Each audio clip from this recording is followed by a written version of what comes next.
Good morning, good morning. Good morning. Happy November 19th to our audience. Welcome, welcome. Happy Thursday to you. This is Dr. Selma Bartholomew from Partner with Legacy, Dr. B. This is our second Legacy Ed News. Legacy Ed News. I'm so excited to have our expert, Dr. Alexandria Connally, with us today to talk about the state of our schools. I am also excited because we had last week Dr. Young, who gave us the charge of equity and excellence and inclusion and diversity. And so if this is your first time joining us for Legacy Ed News, pull up a chair. And the structure is Dr. B gets a moment to introduce Dr. Connally, let her introduce herself to the audience, and then we catch you up on some of the latest and trending education news. And then Dr. Connally, you get to have your say and get to help our audience stretch and make sense of the news and what it is that we need to be thinking about as a community. So I'm honored to have Dr. Alexandria Connally. She is an expert on culturally responsive curriculum and equity, and more than 25 years in the education space of guiding teachers and leaders and helping us to make sense of this work. And so Dr. Connally, thank you so much for joining us this morning on Legacy Ed News. It is my pleasure. Like Dr. B said, I'm Dr. Alexandria Connally. I am currently the Chief Equity Officer at Nyack Public Schools. I'm the Director of Equity, Inclusion, and Innovation. I am also the founder and CEO of Cultural Responsive Environments and Discipline, with a focus on how we treat our babies and our young people in spaces, schools, after-school programs, for-profits, and non-for-profits. And so it's just important at this time, I think, to really understand the impact that we have and the messages that we give to our young people around who's successful, what success looks like, what does beauty look like, what does intelligent look like, right? Who is represented in the room? Who am I paying attention to? And so all of that, really is based on our systems, right? And my focus is really to dismantle systematic racism and institutional racism. You heard it here. Thank you so much, Dr. Connally. And so for those who are just joining us, let me just give you some updates in the news. We certainly know that we are in this state of a pandemic. And in terms of impacting us at both the K-12 and the university level, the total number of international students studying at US universities, whether they're from within the US or online from abroad, has decreased by 16% this fall. And new international students enrollment has decreased by 43%. This is also a time period of first. We know we have the first vice president, woman of color, but we also had another first for our Black Congress. So we have two New York politicians, Mondaire Jones of the 17th Congressional District and Richie Torres of the 15th Congressional District. Both made history by becoming the first two openly LGBTQ Black members of Congress. And so congratulations to them and to us as a community.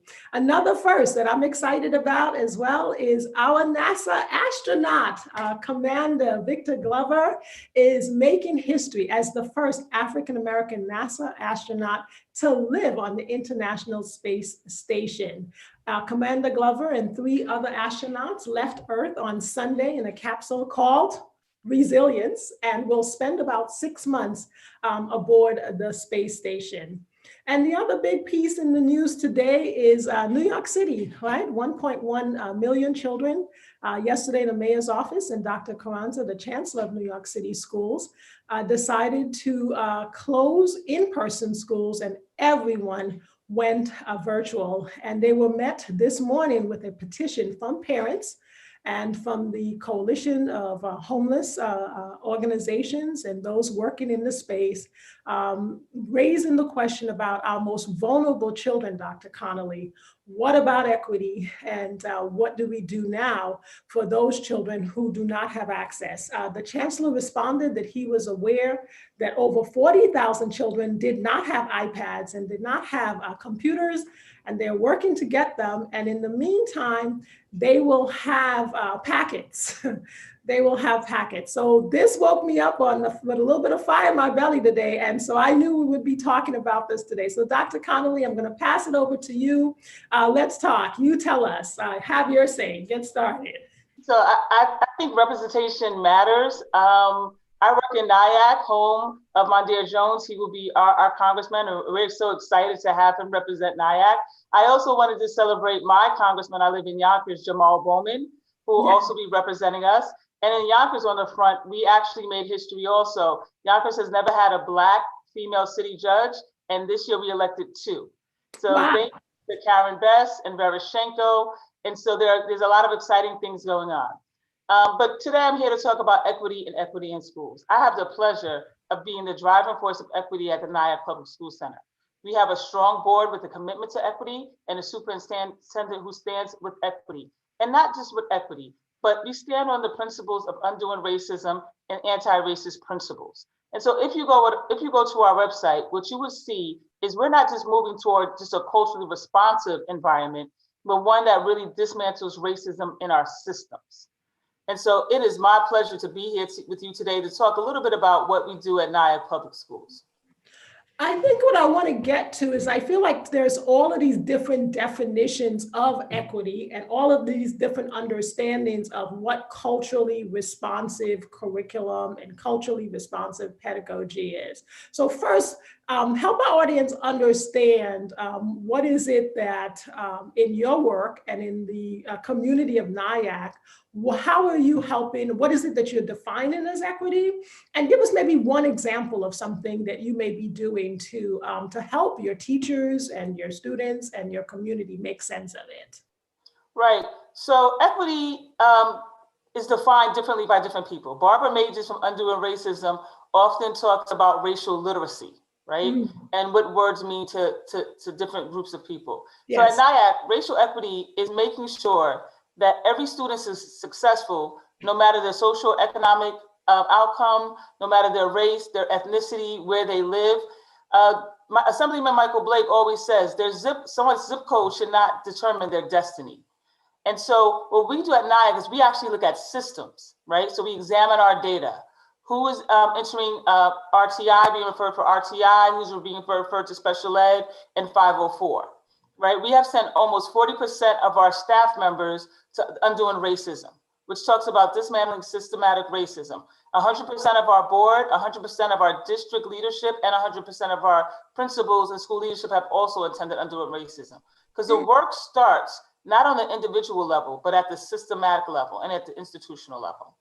And so equity is defined by people who define it, but I think with the end result has to be that we're ensuring that every student matters and that every student is on a road to success.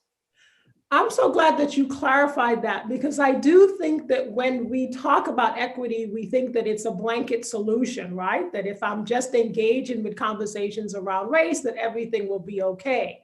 So in New York right now, the rhetoric that what we've been getting. So before COVID-19, there was this huge discussion by the chancellor, by the mayor, saying that they wanted to open up the specialized high schools, and this was a question of equity, and it absolutely is. But this was their chance. I mean, this was your chance as a mayor, as a chancellor, to now prove to people that, right, what is it that you truly believe? So when individuals now have to say to you, hey, there are kids who are homeless who don't have a hot meal, and then all of a sudden, oh yeah, okay, now we're gonna serve meals. Oh, by the way, there are 40,000 kids in our homeless shelters who don't have access to laptops, who don't have these things. I think that if you're not addressing it, like you mentioned, it's a systemic discussion. It cannot be an issue where we're just using the words. We have to look at our systems and our structures and say, what do we need to do for these kids?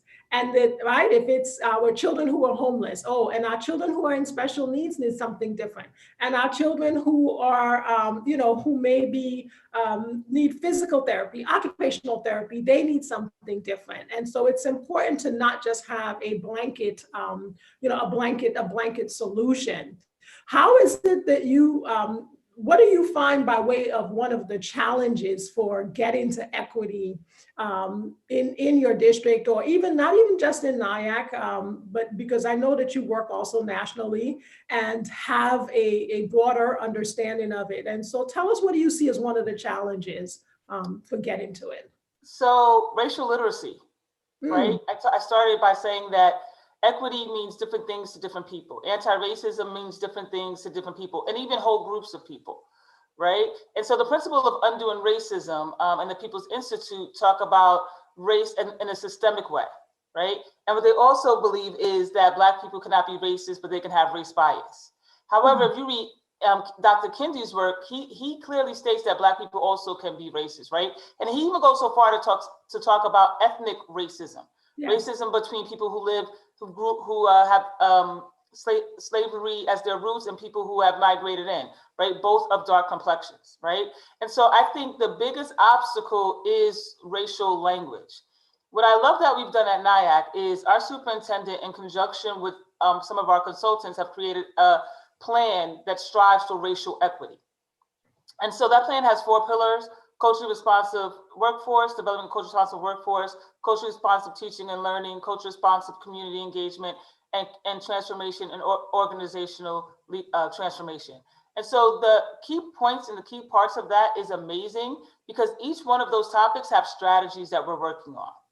And so some of those strategies, right, are transformational organization. We're looking at our AP scores. What students are even applying to be an AP? What students are engaging in AP? And again, on the other side, culturally responsive workforce. Who are we tapping to come into our district? And what are some barriers around that? One barrier I found out is when I put a posting out for NYAC and you live in the Bronx, you have no idea where NYAC is, right? Yes. And then when I put in the posting, it's 30 minutes north of the Bronx, and you realize it actually takes you less time to get to NYAC than it does to get to your school in Brooklyn. Well then, right, because we looked at it from a systems perspective, we now have a greater candidate pool. Yeah.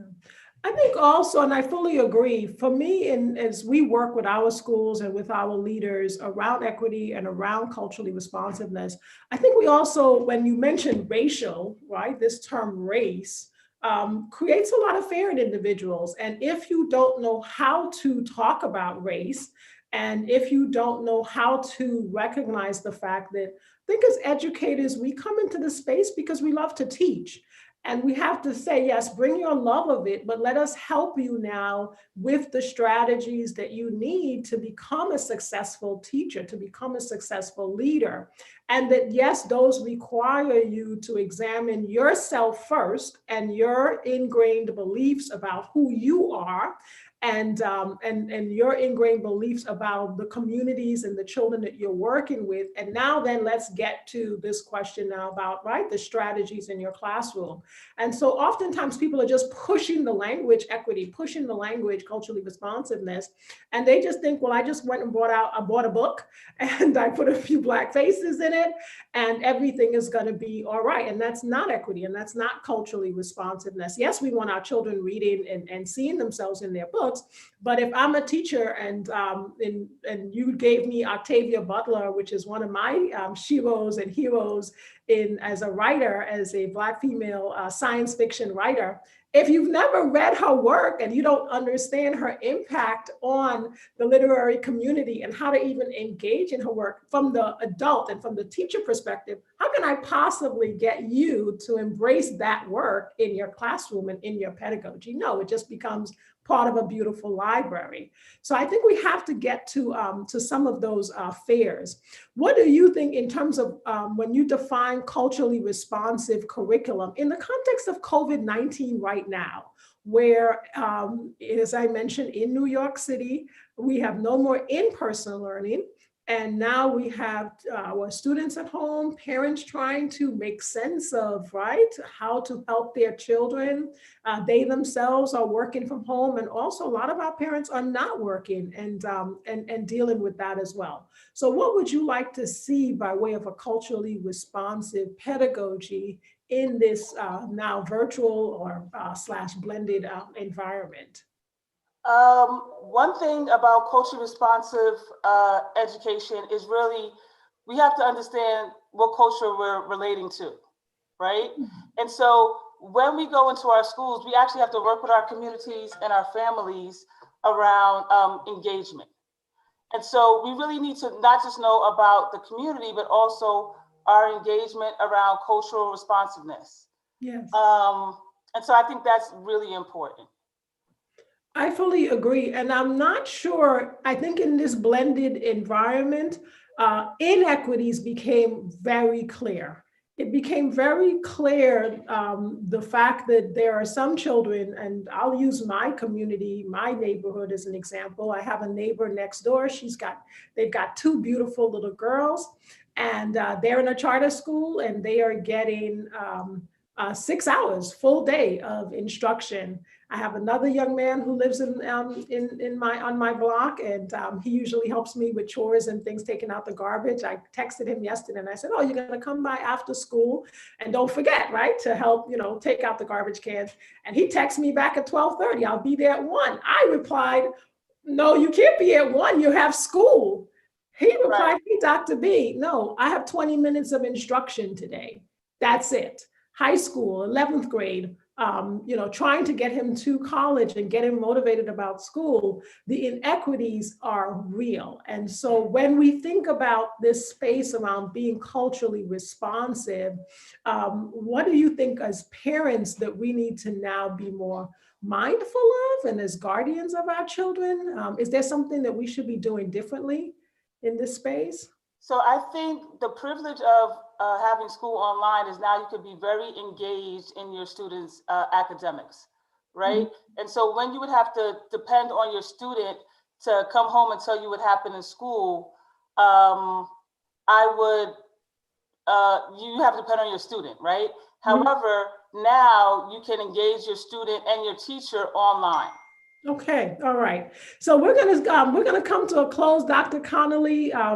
We thank you so much for connecting with us on our Legacy Ed News and for sharing your expertise, and congratulations to the community in NYAC for being vanguards and for moving the agenda of equity and excellence forward. And we thank you so much for sharing your expertise with us this morning. Thank you. Thank you so much.